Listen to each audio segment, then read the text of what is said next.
explaining the, the concept of spiritual exploration, spiritual engineering, in a language which is very friendly, which is very relatable to engineering students.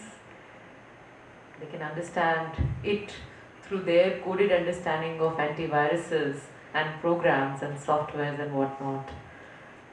Thank you so much. Now we open for the interactive session.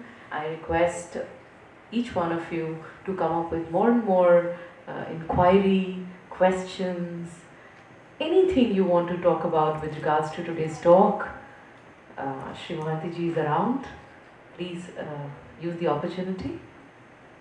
Spirituality and its requirement in human life, I would be very happy if you could elucidate on spiritual engineering, the concept of invention, in a more pragmatic way to all of us. Actually, so far as engineering is concerned and so far invention is concerned, you see, that's why this subject itself, there was a line at the end of the subject that cellular chemistry, cellular cell dynamics. So far as cells are concerned, we know that there are innumerable cells in our system. And there is microcosm and macrocosm.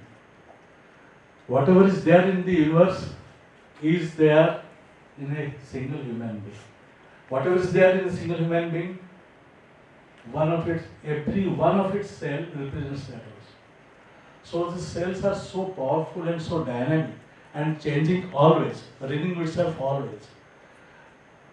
So far as invention is concerned, we have to be very inventive in this sense that when there is coordination between motor and sensory nerves, nerve cells need to be excited, to be stimulated, and for that process, the meditation and concentration is most important, which helps in bringing about this concentration and makes our mind more and more innovative. I have also mentioned in my presentation that meditation makes our life more innovative. So it makes our mind innovative. Every engineer, there are so many engineers who are there in the IIT, and why one, Mr. Pichai, he became the CEO of the Google. He became, was a great leader of Palestine who died recently, also was a great engineer.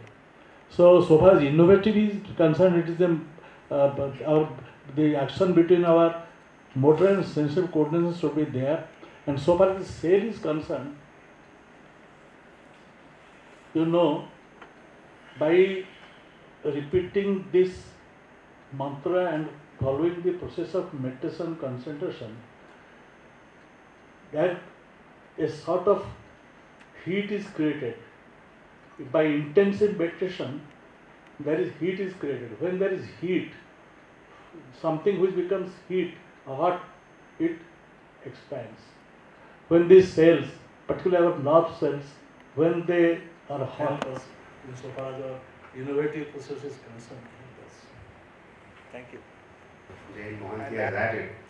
Many of us, if I understand, are engineers here. Can you raise your hands?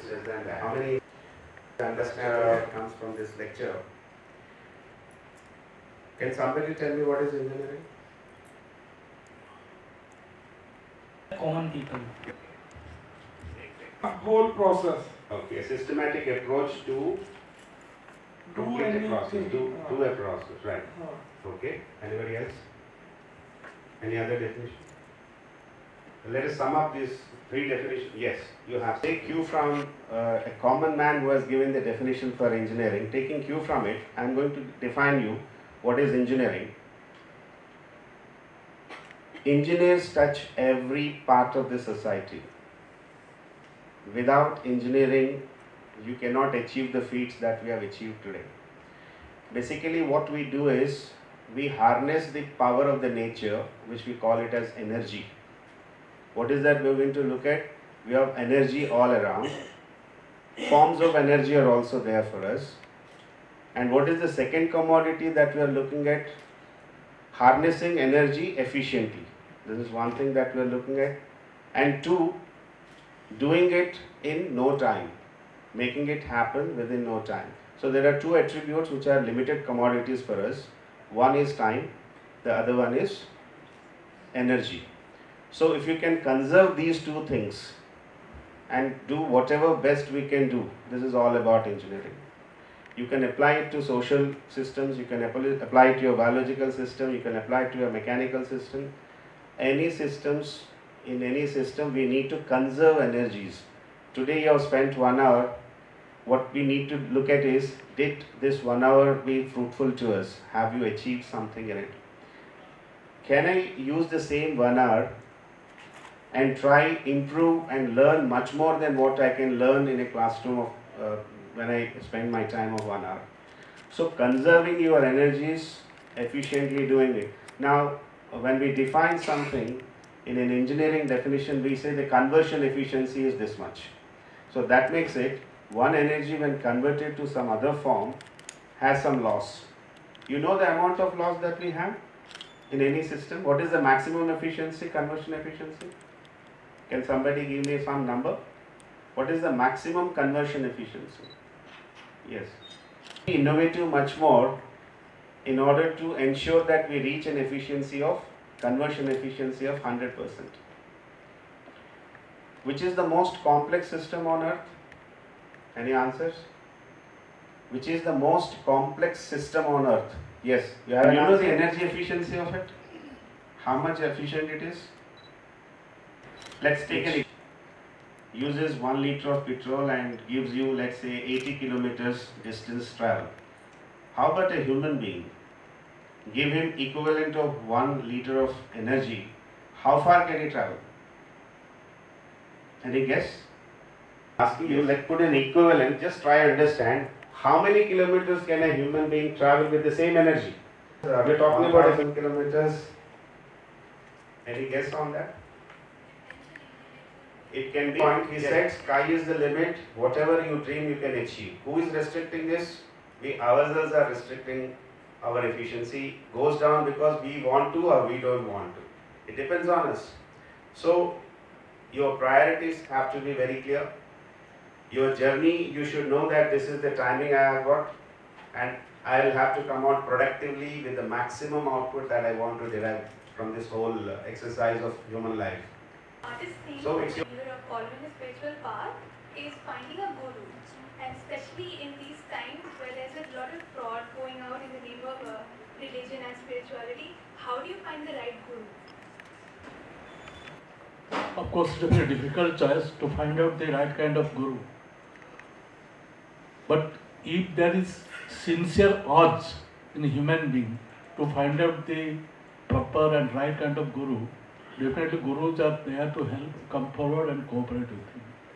Definitely in the hearts of his mind, his mind's mind, definitely he will be able to find out if there is very sincere and honest and a yearning for that, definitely he will get the right kind of guru, there is no doubt of it. I'll slightly elaborate over it, my dear child. Now, have you ever felt a thought that you want to talk to your mother at a point of time when the phone comes? कभी महसूस किया आपने? That makes it your thoughts are somewhere working very hard to reach out to your mother. If you sincerely think in these lines, that I need a guru who is the right man for me, then the person will come to you. Because your interaction is not verbal, your interaction is not talking to somebody there. It is a journey and you are looking forward earnestly, sincerely to identify such a guru in your life. I promise you will definitely get him. Keep thinking about it, that I need such a guru. Now your point is, how do I realize whether he is the right guru or not? The day you will come before him, you will realize it. Your thoughts will tell you that he is the person before me, he is my guru and I can follow him. The other thing is, normally in any what you call discourses or spiritual line, people tell you should have the ability to, what they call it as parakna. You understand what it is? You should have the ability to see through things.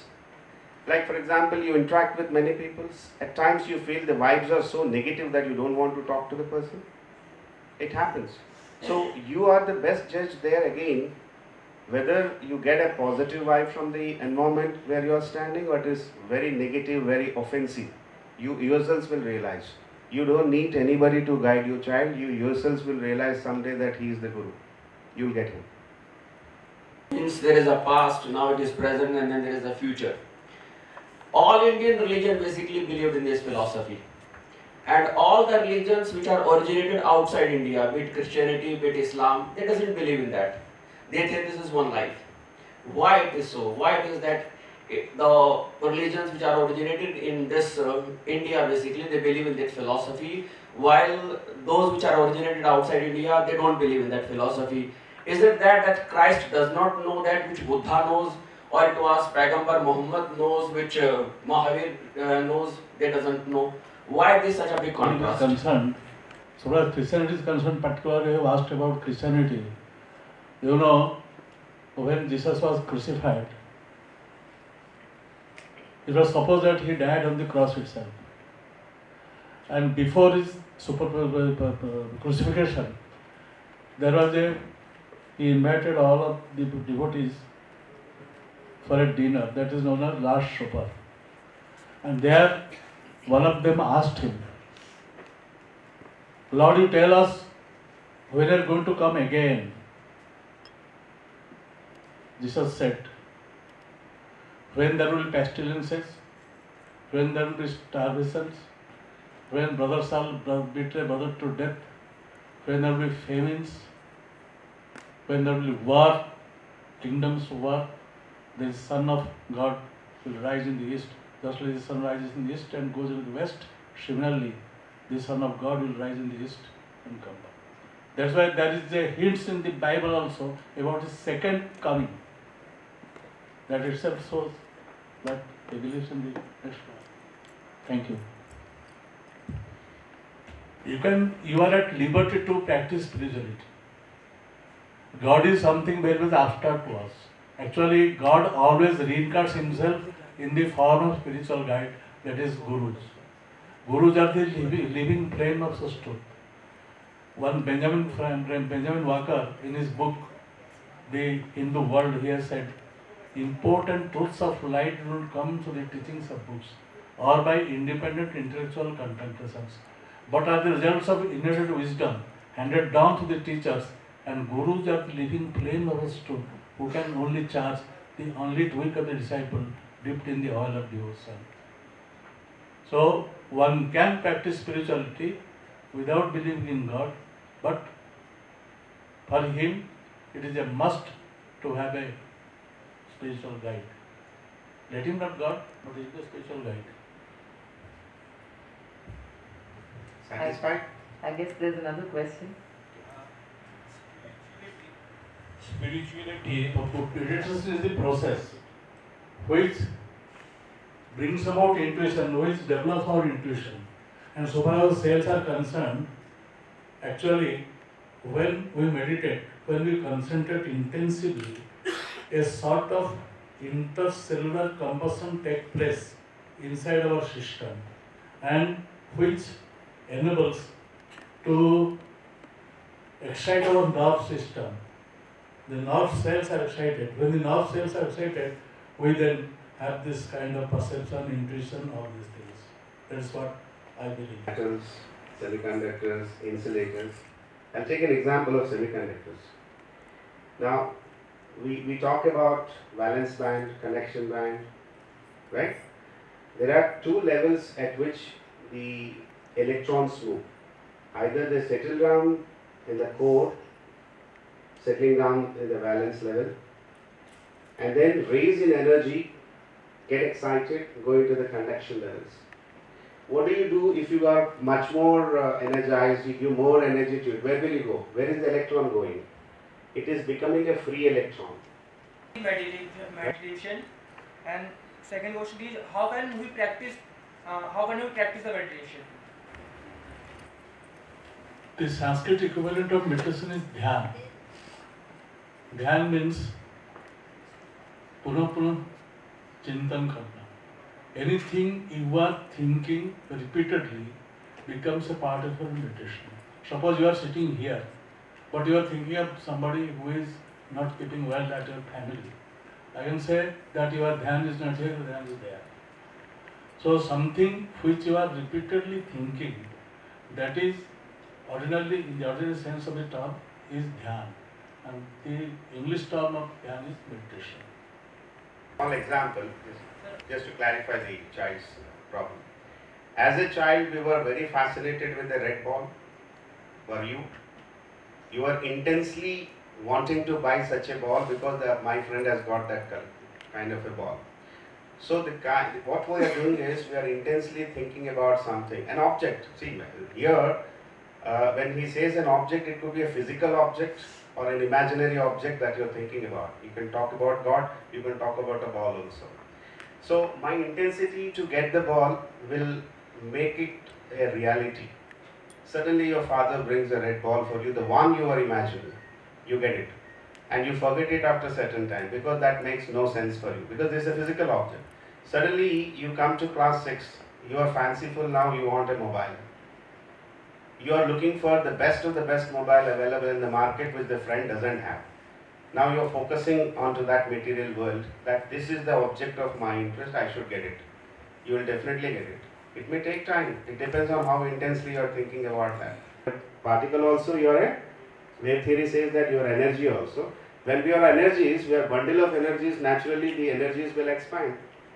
And it depends on the horizon. Like a child, I was never allowed to go beyond my house. As an adult, I move all over the city. And as grown up, I am allowed to move around all the world.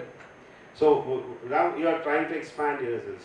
Once you become that kind of a person where you don't need a gadget, your spiritual powers will help you to reach to the other person of your thought. Your thought is going to be working there. It is possible. And how it is related to spirituality? See, so far science in which we always learn things, we say we can break the atom into what? Atom is broken into what? Proton, neutron, energy and... Right? And there is a theory called matter and antimatter somewhere. Since this is reality, there is an absence of something there. We call it as antimatter. Now, with the kind of experimentation they are doing, they are coming down to finding a sub-micron level of an atom which says it is a God particle. Right? That is the source of all creation. This is how they are going to name it. But I am limited my knowledge to that point, beyond which we can explore, both of us can explore what is happening there. का बीज कैसे हुआ है कि अक्सर हम youth सोचते हैं कि ये तो 50 के बाद का काम है जो किया जाए, बाल सफ़ेद हो जाए तब किया जाए। कंट्री में कोई भी चीज़ आती है